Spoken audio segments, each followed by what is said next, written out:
It's Weekend Update with Colin Jost and Michael Che.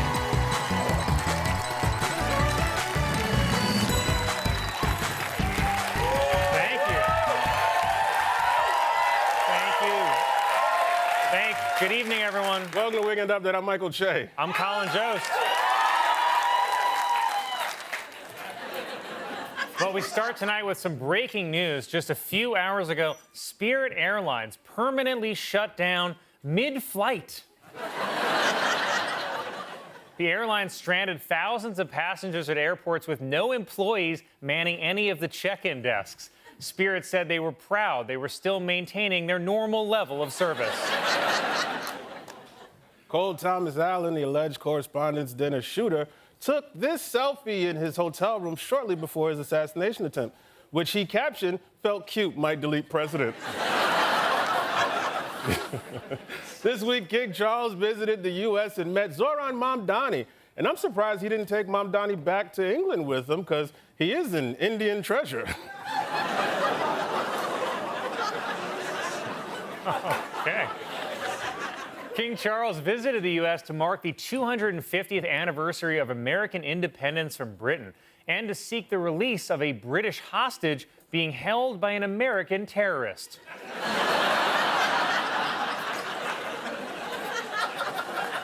King Charles also presented President Trump with the original bell from a British submarine and said, "Should you ever need to get a hold of us, just give us a ring." Or Trump could just call the guy saved in his phone as Andrew Island. Legal experts are saying that this week's Supreme Court ruling has taken a wrecking ball to the Voting Rights Act of 1965. But if you ask black people, it felt more like a fire hose. Too real.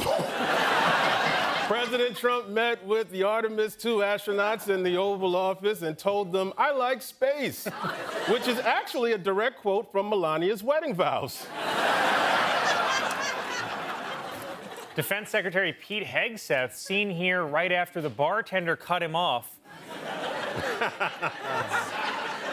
testified before Congress where he revealed that the current estimate for the war in Iran is $25 billion a gallon. Also, how has the war already cost $25 billion? What are we bombing them with? White House ballrooms? A federal appeals court has restricted abortion access by blocking the mailing of a popular abortion drug. But just remember, any drug can be an abortion drug if you do it enough.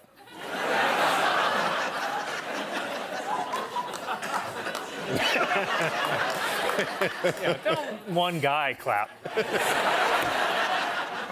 The U.S. State Department is introducing a special edition passport that features an image of Donald Trump, so you'll always carry a reminder of why you fled the country. Also, I love that the picture of Trump is apparently burning a hole in the Declaration of Independence. A homeless man in Florida was arrested after trespassing on a yacht and saying that he was holding it for his friend, President Trump, as well as making other unbelievable claims like, "I was mayor of New York City." That was my impression of Kate doing it.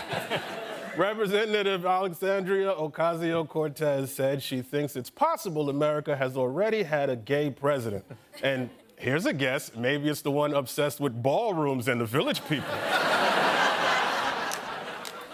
President Trump is also claiming that a BBC documentary altered his January 6th speech by using AI to change his words. And when you watch it back, it is kind of egregious. And we fight. We fight like hell. And we fight for horny MILFs in your area. A new report claims that the next person to leave the Trump administration will be FBI Director Kash Patel. And honestly, Patel seems like he already has one eye out the door. The movie Michael earned $97 million in its opening weekend, which was the most a music biopic has ever grossed. But it didn't even crack the top 10 grossest weekends involving Michael Jackson.